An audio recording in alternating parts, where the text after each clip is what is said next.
Picture this.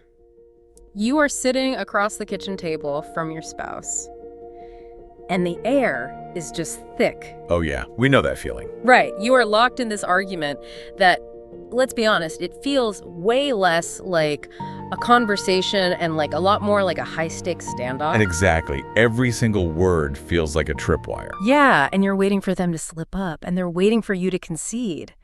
And neither of you is cutting the tension. We have all been there. It is the universal relationship gridlock. Your instinct is just to either double down on your point or completely withdraw. Which is exactly why the mission of this deep dive is to completely flip the script on how you handle those kitchen table moments. We're going to look at this totally differently today. We really are. Yeah, so our focus is grounded in this fascinating stack of sources, primarily a document called Negotiating Skills in Managing Marriage Issues.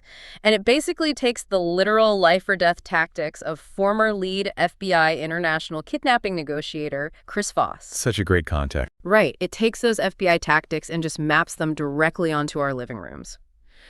We've got excerpts from Voss's masterclass, a really cool YouTube interview with Jefferson Fisher, and we're crossing all of that with renowned relationship experts like Sue Johnson, Harville Hendricks, and John Gray. And the analytical baseline we need to establish right away here is that the goal is not to defeat your spouse. Yeah, definitely not. Because if you are trying to win the argument, well, you have already lost the negotiation. The objective is to abandon that win-lose battle entirely and move toward what Voss calls tactical empathy. Okay, let's unpack this because, tactical empathy, it sounds intense, maybe almost manipulative if you don't really understand it. It can sound that way, yeah. But the core premise actually starts before you even open your mouth, right? It's a complete redefining of who the enemy actually is. That is the absolute foundation of the entire approach. There's this title quote from Voss that anchors this. He says, "The adversary is not the person across the table. The adversary is the situation." Oh, I love that. The situation is the adversary. Exactly. And in the context of a marriage, this maps beautifully onto Sue Johnson's emotionally focused therapy, or EFT. I've heard of EFT, but how does it actually explain what's happening at that kitchen table? Well, EFT posits that couples often get stuck in this negative dance or a cycle. When you are fighting about, say, the budget or the in-laws, it feels like your spouse is the obstacle. Right. They feel like the enemy in that moment. But EFT reveals that the emotional cycle itself is the enemy. The financial stress is the enemy. The boundary issue is the enemy. Makes total sense. So you have to actively reframe your spouse as your negotiating partner. There's someone you were in the trenches with, working to overcome the situation. That makes sense logically, but man, in the heat of the moment, it really does feel like they are the enemy. Oh, absolutely it does. I loved this point from an interview Voss did with Jefferson Fisher. Fisher points out that people usually view negotiation as a battle of external arguments. But it's actually the anxious voices in our own heads that are overwhelming us.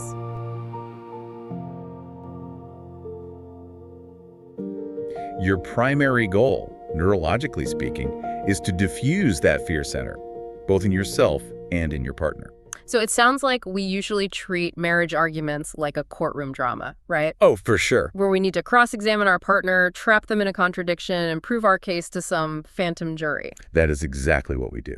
But Voss is saying we need to treat it like a bomb squad mission, where both of us are sweating, holding the clippers, and trying to cut the red wire together. I love that analogy. It's so accurate. But so, if our own internal anxiety and their defensive amygdala is the first major hurdle, how do we actually clear the air so we can start diffusing the situation? What's fascinating here is that the FBI's solution to this is entirely counterintuitive. Okay, I'm listening. You clear the air by launching a preemptive strike of negativity. It is a tool called the accusation audit. The accusation audit, that sounds terrifying. What does that actually look like in practice? So an accusation audit is where you exhaustively list every single negative thing your spouse might be thinking or feeling about you. Wow. Every single one. Yes. And you state it out loud before they even have a chance to say it. That is wild. You open the conversation by saying something like, "I know this can sound disrespectful," or "You're probably going to think I'm being incredibly selfish right now and that I haven't considered your time at all." Wait, I have to push back on this. If I sit down and say, "You probably think I'm being completely selfish right now," aren't I just handing them ammo? A lot of people feel that way. Because what if they weren't thinking that at all? Haven't I just planted a terrible seed? Now they're sitting there thinking, well, I wasn't, but now that you mention it, you are being selfish. It is the absolute most common fear people have about this tactic, but it relies on a fundamental misunderstanding of how human emotion works. Okay, correct me then. Unexpressed negative emotions never die. They fester. They sit under the surface like an infection. Acknowledging a negative emotion doesn't plant a seed. It actually starves the existing seed of oxygen. Oh, wow. So it's like letting the steam out of a pressure cooker before you take the lid off. The pressure is their anxiety. By speaking their fears out loud, you twist the valve. That is a perfect mechanical analogy. Emil Harker, a relationship expert we looked at, talks about this in terms of removing emotional landmines. Emotional landmines. Yeah. If you know the landmines are out there in the field, you don't just pretend they don't exist and hope nobody steps on them. You intentionally detonate them in a controlled manner. That is so smart. And this is particularly effective when you look at traditional relationship dynamics, depending on what your partner really needs in that moment. How so? Like, break that down for me. Well, consider a husband in a very traditional dynamic who often values efficiency and problem solving. For him, an accusation audit is powerful because it immediately removes the hidden agenda. Ah, right. It gets straight to the point. Exactly. If you say, "You're going to think I'm attacking your ability to manage the schedule," it cuts right to the chase. He doesn't feel blindsided or manipulated. And what about the flip side? Conversely, for a wife in that traditional dynamic, someone who might be carrying a lot of the emotional labor, the audit provides immediate emotional validation. It shows you actually see her. Yes, it fulfills a deep psychological need to know that her emotional state has been respected before any logical problem solving even begins.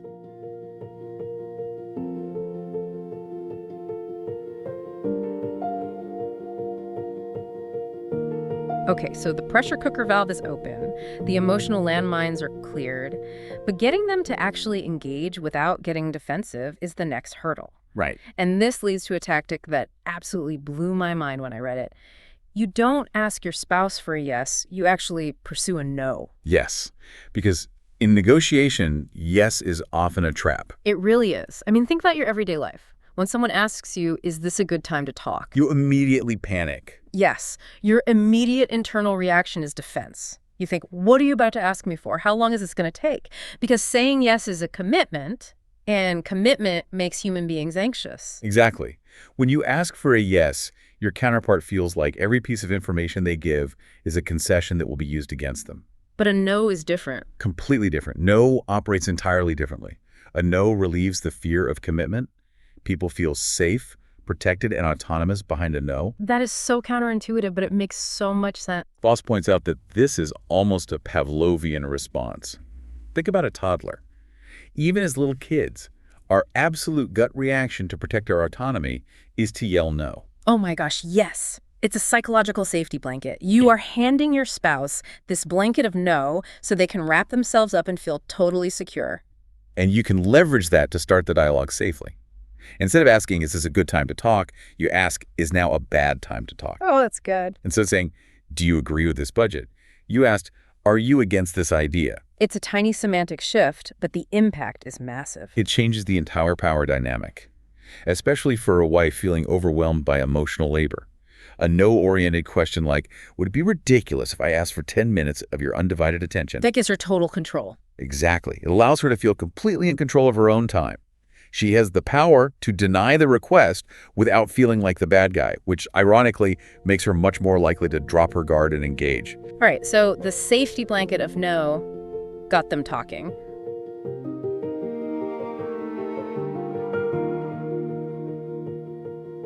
But what happens when they actually start talking and suddenly they're venting? Right. That's the danger zone. Because the instinct is to interrupt, defend yourself, and correct the record. How do you physically sit through that without re-triggering the fight? This brings us to the actual mechanics of tactical empathy during the active discussion phase. It relies heavily on a concept developed by Dr. Albert Mehrabian, known as the 738-55 rule of personal communication. Here's where it gets really interesting. Break that down for us. So, the rule states that in situations where feelings and attitudes are being communicated, only 7% of a person's effort is conveyed through the actual spoken words. Just 7%. Yes. 38% is conveyed by the tone of voice, and 55% is conveyed through body language. That means your tone of voice is literally more than 5 times as important as the actual words coming out of your mouth. Exactly, which is why Voss categorizes specific voices you need to adopt. The default should be the playful, accommodating voice. What does that sound like? It's gentle, collaborative, and sounds like you are smiling while you speak. You should be using it about 80% of the time. But the real powerhouse tool, particularly when things get heated, is the late-night FM DJ voice. The late-night FM DJ voice, it paints an immediate picture, honestly. It really does. It is calm, straightforward, and delivered with a soothing downward lilt. Like you're introducing a smooth jazz track at 2 a.m. Exactly like that. You use this 10 to 20% of the time, specifically when you are trying to de-escalate panic or establish an immovable boundary. So it's authoritative, but not mean. Right. It projects absolute authority, but zero aggression. When the tone is that calm, it doesn't trigger a husband's defensive ego, for example, which stops him from feeling nagged or emotionally withdrawing. Okay, and while you are using that DJ voice, the sources mention 2 specific listening tools, mirroring and labeling. Yes, mirroring is simply repeating the last 1 to 3 critical words your spouse just said. Just the last 3 words. Yeah. If they say, "I am just incredibly overwhelmed by the schedule this week, it feels impossible," you simply respond, "Feels impossible," with a slight upward inquisitive inflection. Wait, if my spouse says they are stressed about the schedule and I just stare at them and say, stressed about the schedule, they're going to look at me like I've lost my mind. I know, it sounds weird. That sounds incredibly patronizing in real life. Won't they realize I'm parroting them like a maniac? It is a totally fair concern, and if you do it poorly, they absolutely will. But this goes right back to the 738-55 rule. Ah, the tone. Exactly. If you are just parroting them mechanically, yes, it fails. But if your tone, that crucial 38% of the communication, is genuinely inquisitive and empathetic, it doesn't process in their brain as a parlor trick. How does it process then? It processes as deep, authentic listening. Okay, so mirroring keeps them talking. What about labeling? Labeling is giving a name to their emotions without taking ownership of them or judging them. You use phrases like, "it seems like," or "it sounds like." Okay, simple enough. But the absolute critical rule here is to avoid I statements. You do not say, "I hear that you're mad." Because saying I makes it about me, not them. Precisely. You say, "It sounds like you're furious about this." And the psychology of why this works connects beautifully to Harville Hendrix's imago theory and the work of John Gray. How do those theories tie into hostage tactics? Well, imago theory suggests that we often subconsciously choose partners who trigger our unresolved childhood wounds. And a core wound for many people, especially women in traditional relationship structures, is simply feeling unheard. So the mirroring fixes that. Yes. Mirroring acts as a healing mechanism for that wound because it proves presence. For a wife who might be an external processor, someone who needs to talk through a problem to fully understand her own stance, mirroring provides her with the uninterrupted space to unspool her thoughts. And for someone who isn't an external processor, someone who dawdles things up, maybe a husband who withdraws. For an internal processor, labeling is profound. Often people who avoid conflict lack the real-time vocabulary for their nuanced emotions. Oh, that makes so much sense. Right. When a partner uses a label like, "it seems like you're feeling unappreciated," it helps that internal processor identify a suppressed emotion that they might not have been able to articulate themselves. It hands them the key to their own lock.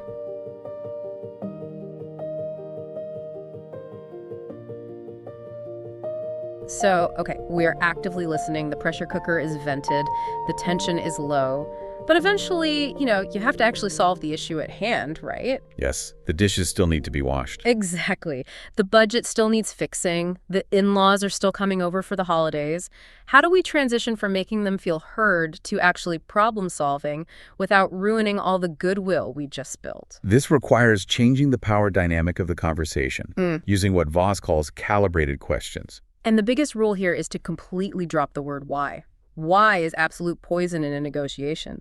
But why is why so triggering? Because since childhood, why has almost exclusively been an accusation. Think about it. Oh, yeah. Why did you break that? Why are you late? Why didn't you do your homework? Exactly. It immediately triggers defensive justification. Your brain hears why and assumes it is under attack. So instead of why, you swap it for how and what. Instead of why did you spend that much on the credit card, you ask what was the goal for that purchase? Or How am I supposed to balance the checkbook with this expense? Right.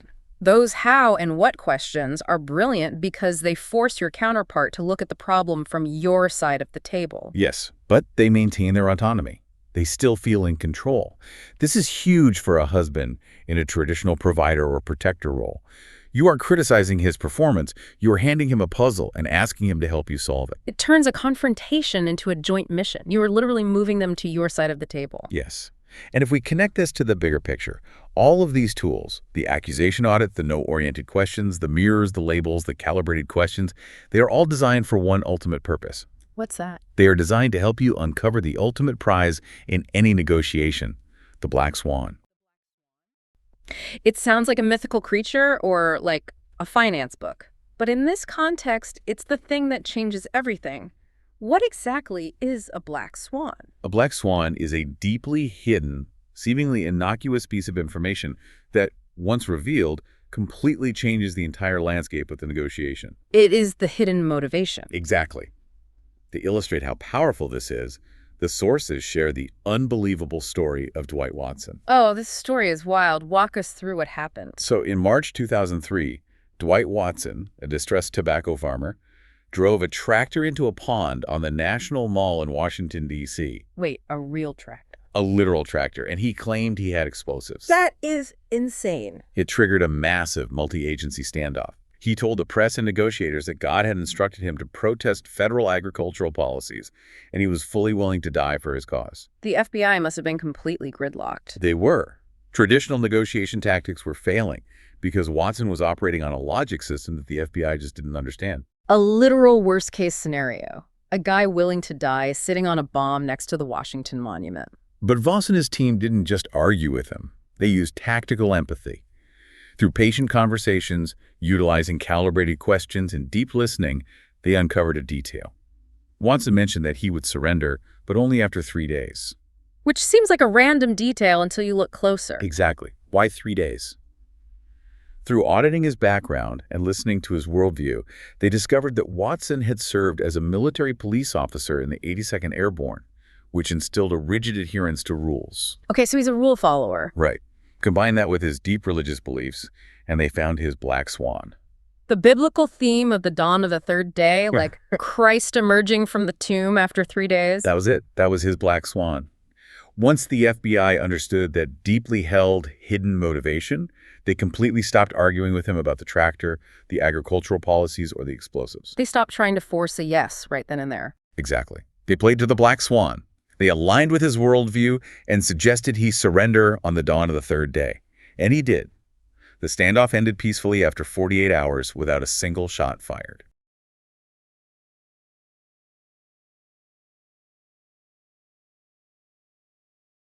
So what does this all mean for the listener sitting at their kitchen table? How do you go hunting for a black swan in a mundane marriage dispute over whose turn it is to take out the trash without acting like an FBI interrogator? You do it by utilizing endless curiosity.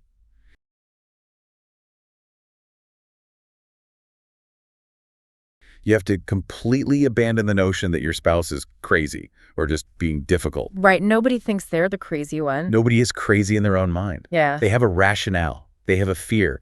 There is a deeply rooted reason they're clinging to their position. So how do you get them to show you that fear? By using those how and what questions, by making them feel safe with the word no, and by labeling their emotions without judgment.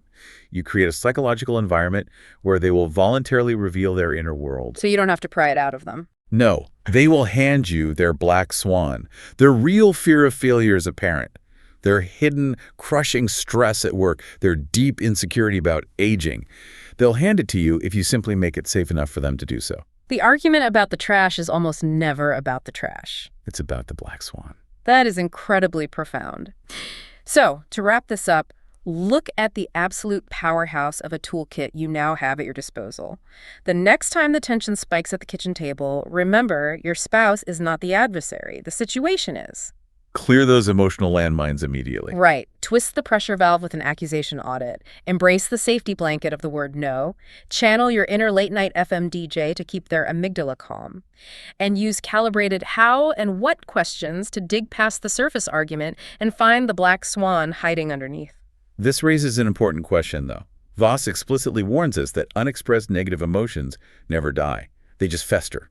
So, to the person listening right now, what is the black swan hiding in your own silence? What is the one thing you haven't said to your spouse because you are absolutely terrified of the conflict it might cause? And how might using just one of these tactics tonight, maybe starting with a simple, safe no question, finally help you say it? That is a powerful thought to leave on. Thank you for joining us on this deep dive into the art of marital negotiation. Take these tools, go find those black swans, and we highly encourage you to break out that late-night FM DJ voice the next time you need to negotiate who is doing the dishes. You've got what it takes to diffuse the standoff. We'll see you next time.